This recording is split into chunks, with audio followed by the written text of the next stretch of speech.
Hi friends, welcome to my channel. ఈరోజు మన special ఏంటంటే నాటుకోడి పులుసు. ముందుగా 1 కేజీ నాటుకోడి తీసుకొని అది బాగా వాష్ చేసుకొని, అలాగే ఒక పాన్ తీసుకొని ఒక ఉల్లిపాయ, 2 పచ్చిమిర్చీలు బాగా తరిగి అందులో వేయించుకోవాలి.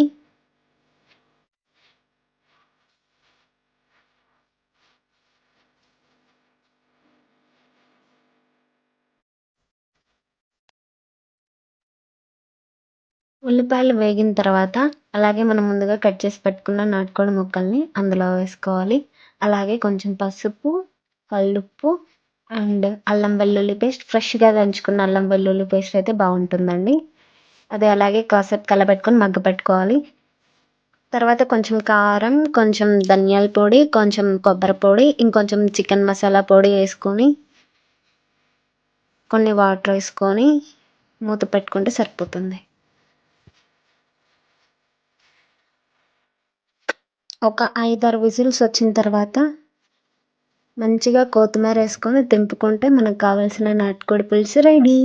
అదే రాగి సంగటితో తింటే ఉంటుందిరా నా సామి రంగా.